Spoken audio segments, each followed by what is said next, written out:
스바 여왕과 솔로몬의 만남의 의미라는 제목의 말씀 같이 나눠볼까 합니다. 그리고 이제 지난주까지 11주 차에 거쳐서 모르드게와 에스더의 신앙에 대해서 살펴봤습니다. 조금 미진하긴 하지만 설교자 입장에서는, 또 설교를 듣는 청중들은 너무 오랫동안 한 주제를 듣는 게 지루하실 수 있을 것 같아서 거기 마감을 했어요. 이제 마감을 다 하고 나서 문득 그런 생각이 들었습니다.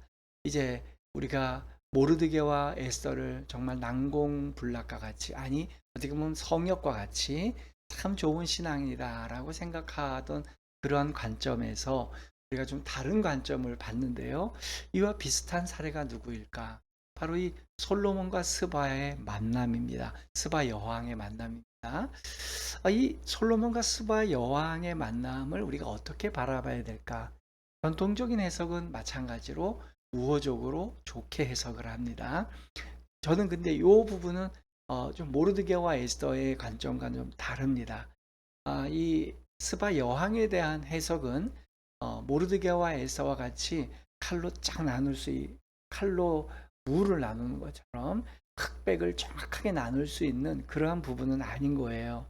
사실 우리네 인생사에 더 많은 부분들은 회색지대가 더 많은 경우가 많습니다.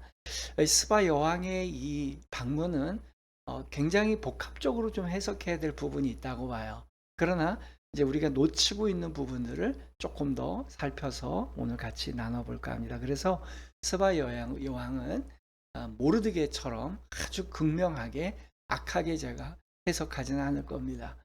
제가 이제 에스더서를 얘기할 때도 에스더 자체에 대해서는 그렇게 제가 모질게 해석하진 않았어요. 그러나 그 배후에 있던 모르드게를 제가 굉장히 바람직하지 않은 신앙인으로 그렇게 해석한 부분이 있습니다.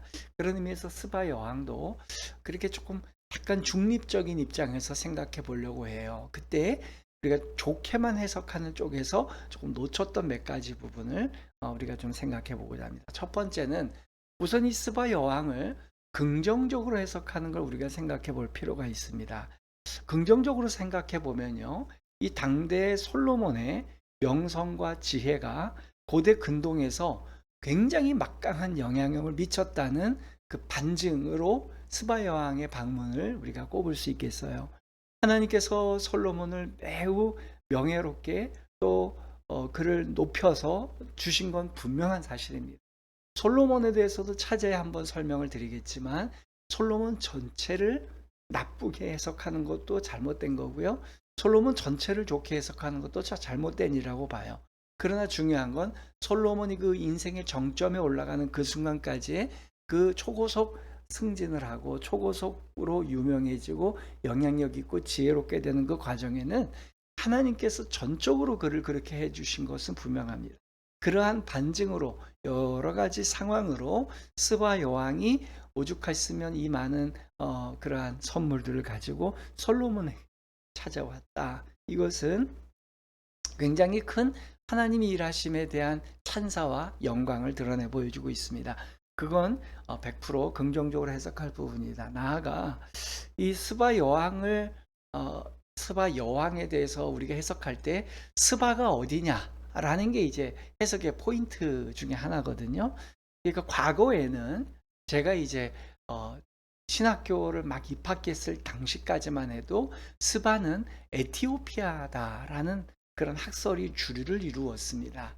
그래서 그 아프리카 대륙의 동쪽에 있는 에티오피아, 지금 소말리아, 아프리카의 뿔 바로 밑에 있는 그 에티오피아, 소말리아 밑에 있는 그 에티오피아 출신의 여왕이다라는 해석을 하게 돼요. 이렇게 과거의 해석을 해오다가 이제 최근에 들어서는 스바는 에티오피아가 아니라 예멘이다. 아라비아 반도 맨 마지막에 있는 그 예멘이다. 하는 학설이 더 주류를 이루어가고 있습니다.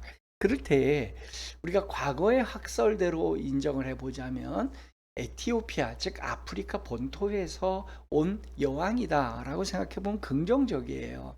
그건 뭐냐면 솔로몬 때 이때 이미 여호와 하나님에 대한 유일신 사상이 그 아프리카 본토까지 전파되었고 스바 여왕이 그러한 복음과 또 솔로몬을 통해 듣게 된 많은 복음의 지혜를 가지고 가서 아프리카 대륙에 하나님의 복음을 전하겠다라는 생각을 하게 됩니다. 그래서 실제로 제가 예전에 몇 주 전에 유태인들에 대한 설명을 해 드렸는데요. 이제 2차 세계대전이 끝나고 유태인의 명부를 작성할 때 유태인들은 다 등록해라라고 얘기할 때요. 우리가 생각하는 주이시들 있잖아요. 유태주의자들 약간 머리가 까맣고 그다음에 이렇게 백인 같은 얼굴이지만 이런 사람만 있는 게 아니라 뭐 우리 남아메리카 같은 사람도 유태인이다라고 제일 심했던 게 바로 아프리카의 블랙 흑인들이 유태인이다라고 나온 거예요.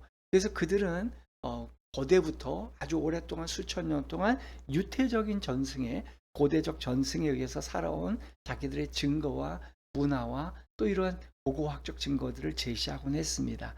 그것이 바로 이 스바 여왕의 잔존이 아니겠냐는 그런 학설들이 있었어요. 그래서 좋게 해석을 하면 스바 여왕이 복음을 듣게 돼서 호기심 때문에 왔지만 오히려 솔로몬의 지혜를 듣고 유일신 하나님을 경배하고 섬기게 되는 계기가 되었다. 그래서 아프리카 대륙에 복음을 증거하게 되었다. 저는 굉장히 가능성이 높고 또 그렇게 해석하고 싶은 마음이 많습니다. 그런데 반대로 최근의 학설처럼 예멘에서 왔다라고 얘기하면 이거 조금 얘기가 좀 달라져요. 왜냐하면 에티오피아는요, 아프리카의 오늘날도 대다수의 국가들이 세계대전 이후에 2차 세계대전 이후에 민족 그 전후로 1차 세계대전, 2차 세계대전 그 당시에 이제 민족들이 독립을 하기 시작했거든요. 제국의 열강들에 의해서. 그럴 때에 많은 나라들이 이슬람화되어 있어요. 근데 에티오피아만큼은 아프리카 대륙 전체에서 가장 기독교적인 국가로 지금 현재까지도 그 명맥을 유지하고 있습니다. 다만 좀 안타까운 것은 요즘 수해가 굉장히 많이 나고 있고 이상 기온이 너무 많이 발달을 해서 에티오피아에 정말 천연재해, 자연재해가 너무 많이 일어나고 있어요. 우리가 기도해야 될 부분입니다. 우리 로드인 기도 정보에는 제가 좀 가끔씩 올리고 있습니다만, 그래서 이 에티오피아가 우리가 기독교 국가로서 잘 굳건히 서 있을 수 있도록 기도를 해주셔야 돼요. 그래야 그 바로 위에 있는 전 세계에서 복음화율이 가장 낮은 소말리아라고 하는 국가를 지탱해주고 그들의 난민 사역을 할 수 있는 전초기지가 에티오피아거든요.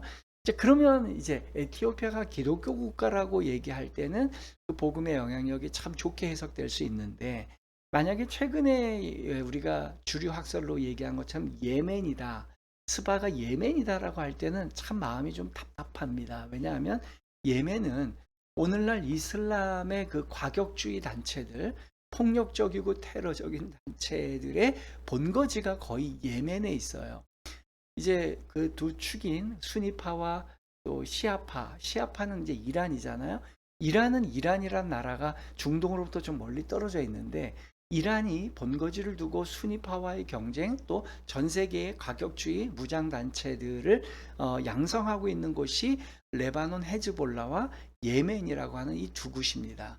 그래서 예멘은 후티 반군이라고 하는 반군이 지금 전 세계에 그 굉장히 큰 공포의 대상이에요. 그래서 예멘만 앞으로 지나가는 많은 상선들이 그 후티 반군의 공격에 노출되어 있는 상황에 있어요.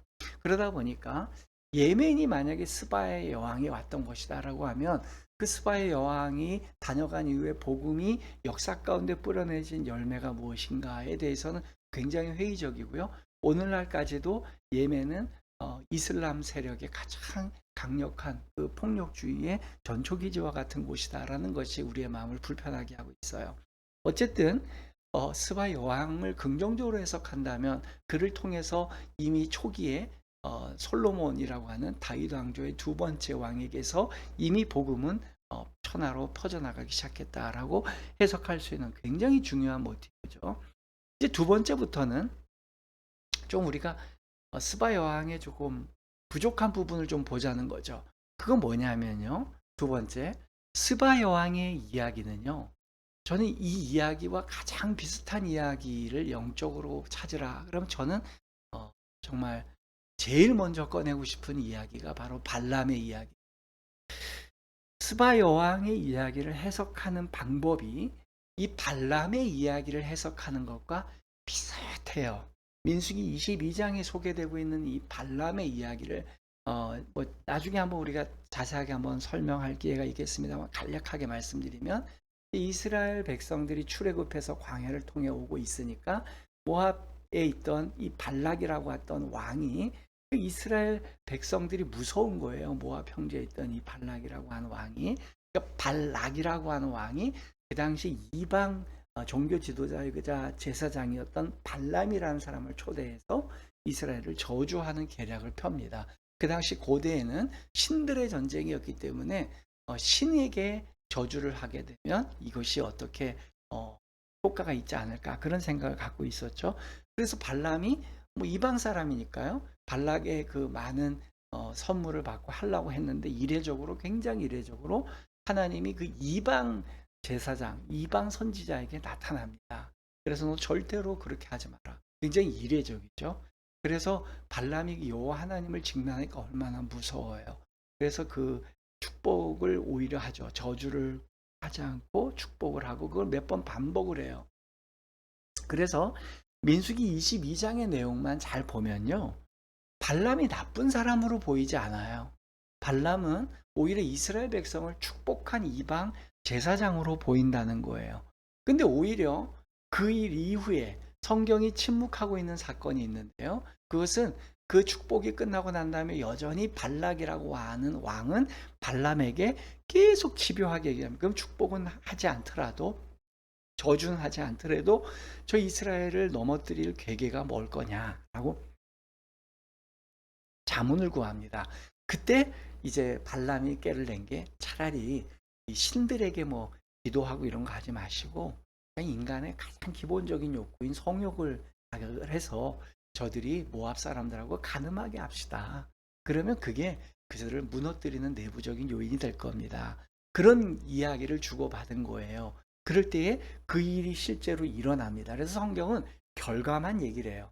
이게 참 성경의 신비예요. 왜 그 모략을 내는 관계는 숨겨놨을까? 근데 실제적으로 모압 평지에서 이스라엘 백성들이 모압 평지에 도착하자 거기서 간음을 하게 되죠. 그것이 이스라엘 백성들에게 큰 시험거리가 되는 겁니다. 이와 같이 말이죠, 발람의 이야기는 표면으로 보면 굉장히 좋은 얘기인데, 그 뒤에 일어난 결과를 보면 굉장히 큰 쓴뿌리가 그 하나님의 백성들에게 남아있는 걸 보게 됩니다.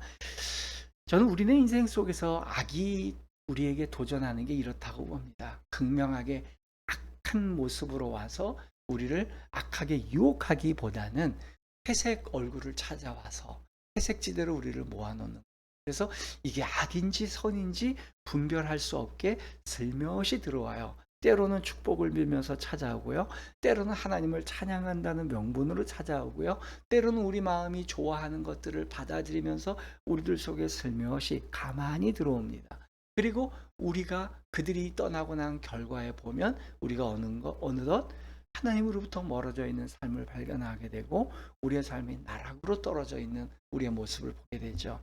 저는 스바의 여왕 이야기가 이와 굉장히 유사하다고 생각됩니다.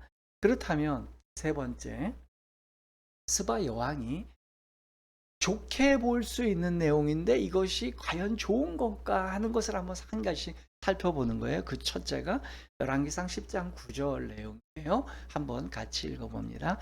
당신의 하나님 여호와를 송축할지로다. 여호와께서 당신을 기뻐하사 이스라엘 왕위에 올리셨고 여호와께서 영원히 이스라엘을 사랑하심으로 당신을 세워 왕으로 삼아 정의와 공의를 행하게 하셨도다 하고, 여기 보시면 스바 여왕이 여호와 하나님을 찬양하고 있어요. 이 자체로 좋은 일이죠. 예, 우리 하나님을 찬양한다는데 뭐 그게 나쁠 게 뭐가 있어요. 그러니까 하나님을 찬양하니까 이 사람은 좋은 사람이다라고 우리가 이렇게 받아들이게 되는, 뭐 굉장히 맞는 얘기일 거예요. 근데 저는 이제 아까 말씀드린 것처럼 조금 다른 각도에서 한번 봐보면 어떨까 생각해 보면요, 예수님 당시에 바리새인들도요 하나님을 찬양한 사람들이었어요. 그들이 무슨 뭐 바알을 숨기고 아세라를 섬기는 사람들이 아니었고요, 바리새인들도 여호와를 찬양하고 여호와께 기도하고 여호와께 금식했던 사람들이. 그러니까 우리가 조심해야 될 것은 뭐냐면 그가 하나님을 믿는다라고 하는 이 아주 단순한 정보 하나로 그를 무비판적으로 모두 다 수용하는 것, 참 이게 굉장히 조심스러운 이야기라는 거예요. 저도 그렇고 제 아내나 우리 가족들도 가끔 그런 적이 있는데요. TV를 보다가 어떤 운동선수나 연예인이 어떤 일을 하다가 갑자기 그가 크리스찬적인 모습을 드러낼 때 제가 우리도 모르게 우리 가족들이 그런 얘기, 저 사람 알고 봤더니 크리스찬이야 여보, 이렇게 얘기를 해요. 그럼 저 사람 좀 좋게 봐줘야 되겠네. 우리가 이제 그런 마음을 갖거든요. 저는 90%가 참 좋은 마음이라고 봅니다. 그 부분에 대해서 조금 더 차제히 한번 말씀드리겠습니다. 그러나 하나님을 믿는다고 다 정확하게 믿는 게 아니잖아요. 어떤 유명인은 하나님을 믿는다 그러지만 이단 교파를 믿고 있고 이단 교파를 자랑하는 사람이 있어요. 이와 같이 우리가 이제 이걸 여러분들 좀 생각해 보셔야 됩니다. 고대 근동에는요, 이 솔로몬 시대 때는 어떤 일이 있었냐면 상대를 칭송하고 상대를 경화하는 말을 던질 때요, 당신 참 괜찮습니다. 그 사람의 인격을 얘기하는 게 기본이, 그거 넘어서서요, 그 당시의 기본값은 뭐냐면 그가 섬기는 신의 이름으로 그를 축복하는 게 그 당시에 다신론적인 배경에 있었던 사람들의 관습이었어요. 여러분, 우리 기독교인들은 이게 이해가 안 돼요. 왜? 우리 기독교인들은 유일신 사상을 갖고 있잖아요. 그러니까 우리는 하나님 외에는 다른 신을 인정을 하지 않아요. 그러니까 다른 신의 이름으로 남을 축복하는 게 이해가 되지 않지만 다신론적인 배경에 있는 사람들은 어때요?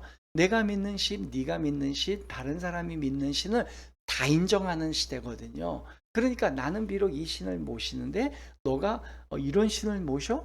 그러니까 예를 들어 이 스바 여왕이 이전까지 솔로몬을 모시기 전까지는 어떤 신을 섬겼겠죠? 알파라고 하는 신을 섬겼다고 가정해 봅시다. 나는 알파라는 이름의 신을 섬기지만 솔로몬은 자기가 섬기는 신의 이름을 모르잖아요. 그러니까 솔로몬 당신은 누구를 섬겨? 그랬더니 여호와, 야훼라는 신을 섬긴대요. 그랬더니 스바 여왕이, 와 그래?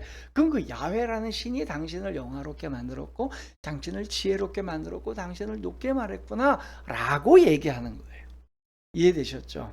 그건 뭔 얘기냐면 우리 입장에서는 아전인수격으로 보면 우리 편이니까, 와, 스바 여왕이 여호와의 이름을 가지고 그를 축복하고 그에게 여호와의 그 일하심을 인정했대. 야, 스바 여왕이 이제 전도됐구나, 이 뜻으로 받아들일 수 있는 확률이 50%.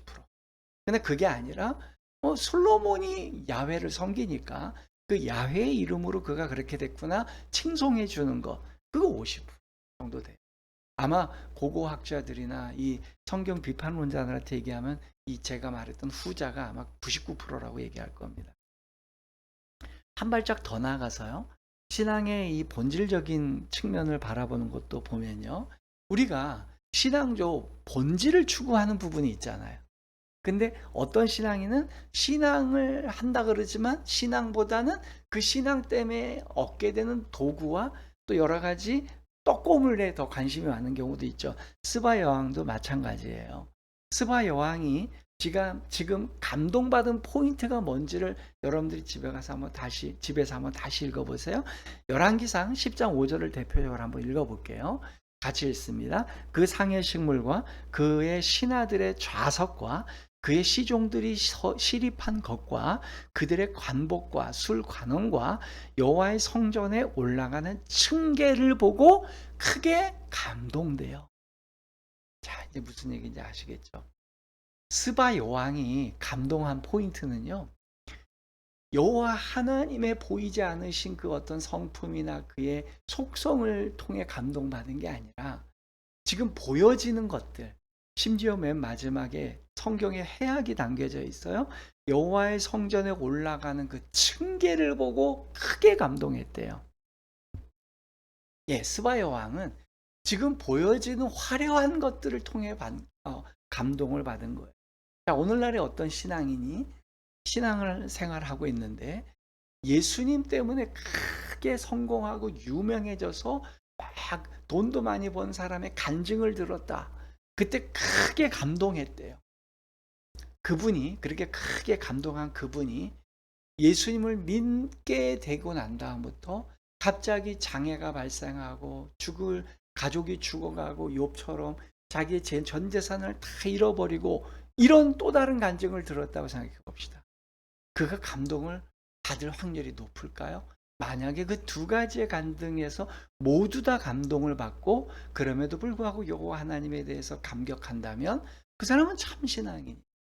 그러나 성공하는 이야기에만 크게 감동을 받고 이 실패하고 어렵고 삶이 어수선해졌는데 그런데도 신앙을 순교적 신앙으로 잡고 있다는 거에 대해서는 마음이 슬프긴 하지만 그 일은 내게 이루어지지 않기를 원하기를 원하는 마음이 있었다.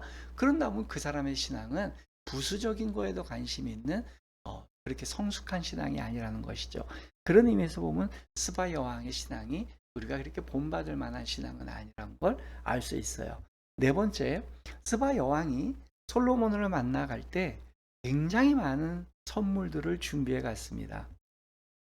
여러분, 저는 제가 이제 심리학을 배웠다라고 얘기하는 것 자체가 여러분들한테 좀 저보다 더 잘하는 분들한테는 송구스럽지만 그래도 저는 미국계 학교에 대학원을 비학위 과정이지만 그래도 학위 과정을 교육 과정을 다 이수했고 또 오랫동안 그 관련 많은 서적들과 또 책들을 많이 읽고 또 임상도 많이 갖고 있어요.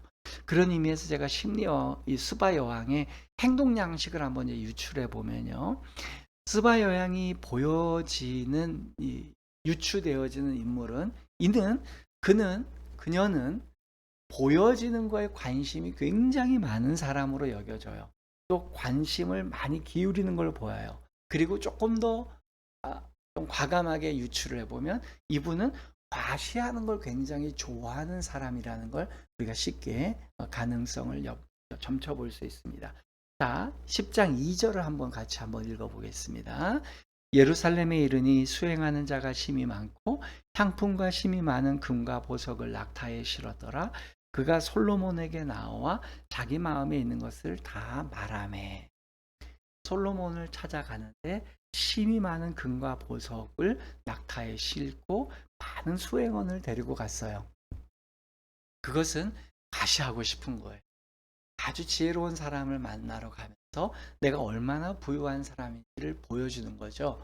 이제 우리가 만약에 이 스바 여왕이 에티오피아 사람이라고 하면 흑인이었을 가능성이 높잖아요.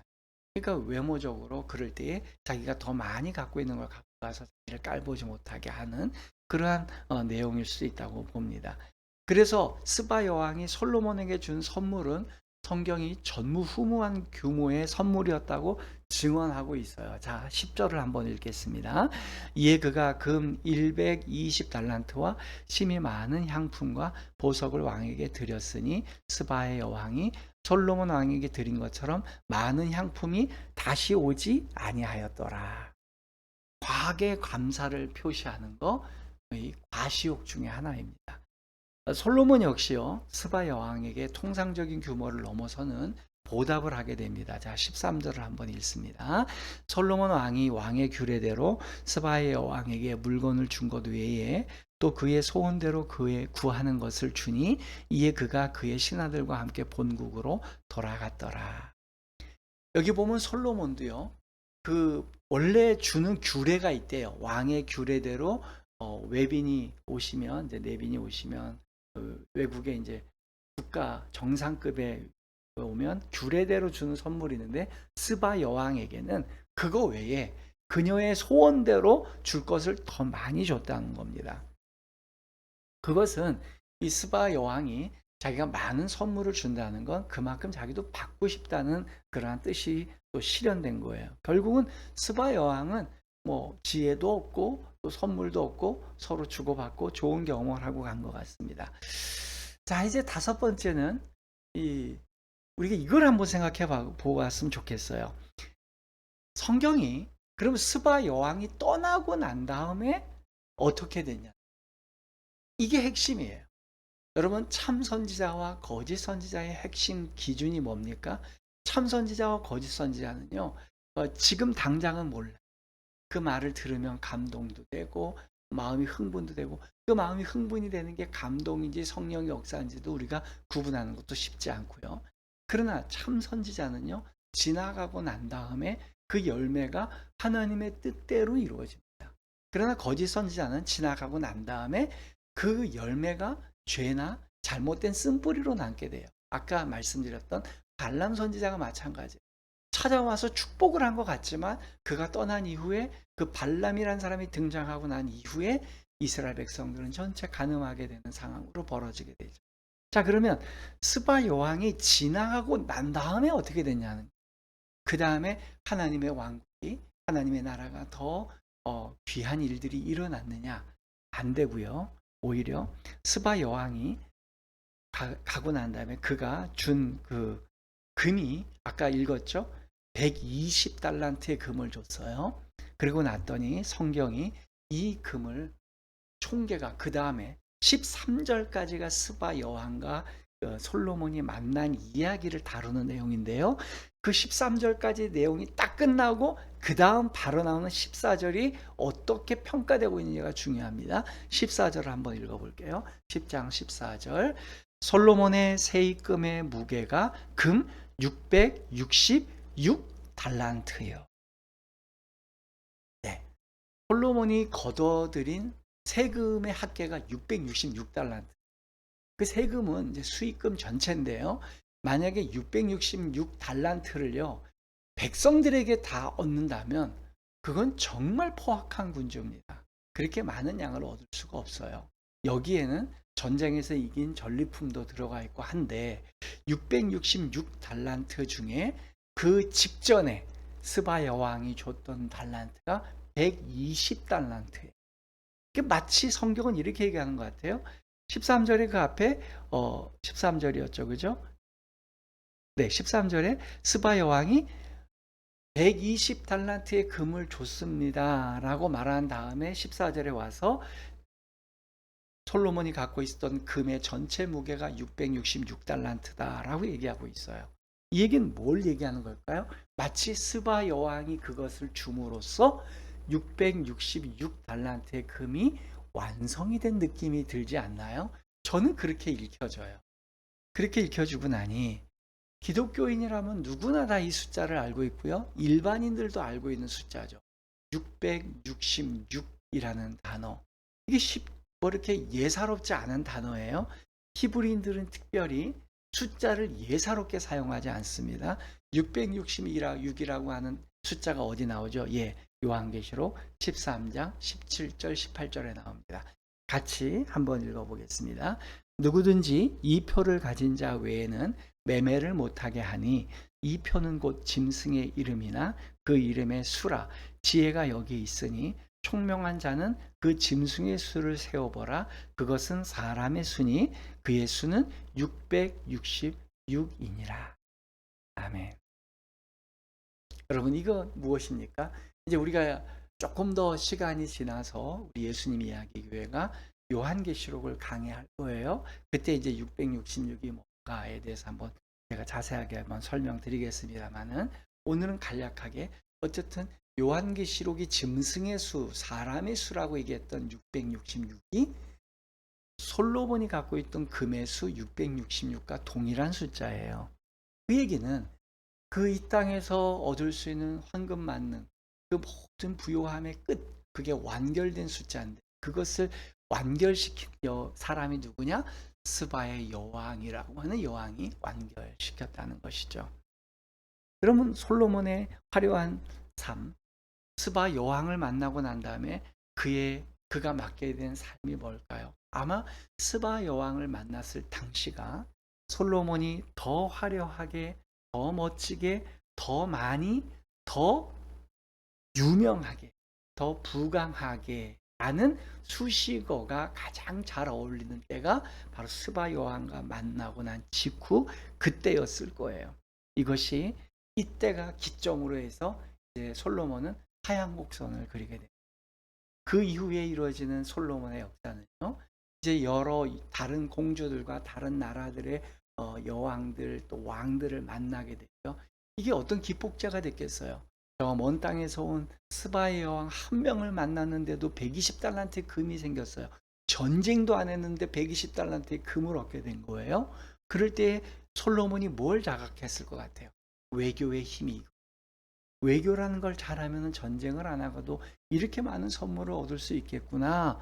그러면서 그가 주변 국가들과 정략 결혼을 하고 수많은 일을 하면서 무분별하게 나라가 부국강병이 된다면 받아들이기 시작하면서 온갖 잡신들이 유대 땅에 들어오게 되는 결과가 된 것이죠. 여러분, 그런 의미에서 스바 여왕 자체가 성격하게 어떤 잘못을 저질렀는지는 저는 솔직히 찾아서 여러분들한테 증명시켜 드릴 것은 자신이 없어요. 그러나 발람의 사건과 비슷하게 민수기 22장만 읽고 나면 뭔가 발람은 착한 사람 같은데 왜 신약 성경과 후대에서는 발람을 이렇게 나쁘게 얘기할까? 그 근거가 뭘까라고 고개가 갸우뚱해지는 것처럼 스바 여왕도 굉장히 좋은 것 같은데 솔로몬을 만나서 칭찬하고 선물도 많이 주고 그래서 쫓아가서 본국에도 가서 여호와 하나님을 찬양했던 그 이름으로 복음을 증거한 게 아닐까 이렇게 순기능적으로 해석할 부분이 충분히 있습니다. 저는 그거에 100% 동의하고요. 거기 비꼬는 게 전혀 없습니다. 또 그렇게 되기를 원하고요. 그런데 우리의 신앙설 가운데는요. 그런 너무 화려함과 빛들과 성공을 받다 보면 거기에 우리가 미처 예견하지 못하는 거기에 딸려 들어오는 너무 잘못된 것들이 많이 따라 들어오게 된다는 것이죠. 이 부분은 제가 우리 기독교가 병 들어가는 부분에 대해서 언제 한번 날 잡아서 금요일 날 우리 다시 한번 묵상해 봤으면 좋겠어요. 오늘 말씀을 한번 결론을 정리해 봅니다.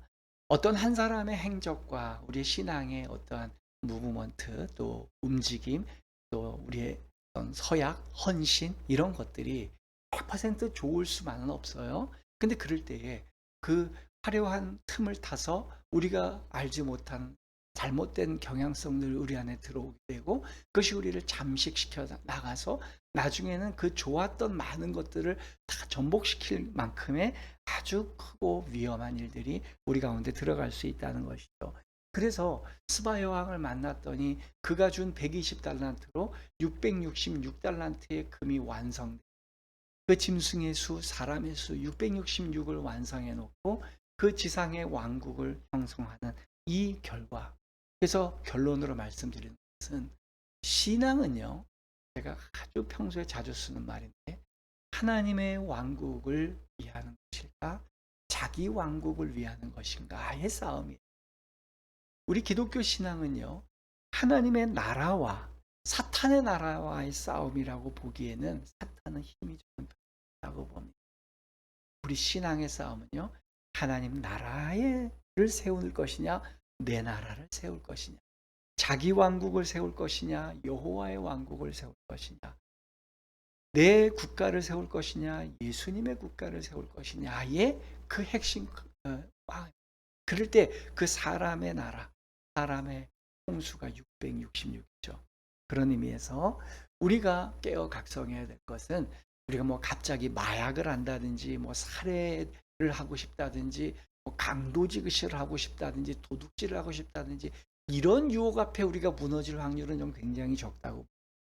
그런데 우리가 아주 교묘하게 속을 수 있는 건 신앙이 목적이 돼야 되는데 신앙이 도구가 되어서 내 욕구를 실현시키는 도구로 신앙과 성경과 하나님을 이용하게 될 때 그것이 자기 왕국을 위해서 하나님을 수단화하는 일이거든요. 이 일이 성경이 말하는 가장 위험한 가치관이라고 생각합니다. 모쪼록 우리 예수님 이야기의 성도 여러분들은 단 한 분도 이러한 함정에 빠지는 분들 없이 하나님의 나라를 아름답게 세워갈 때 오히려 거기에서 세상에 그 많은 것이 주지 않는 행복과 기쁨을 누리는 분들이 됐습니다. 이렇게 666달란트를 가지고 수많은 사람들에게 칭송을 받았던 솔로몬이 마지막에 던진 얘기가 뭡니까?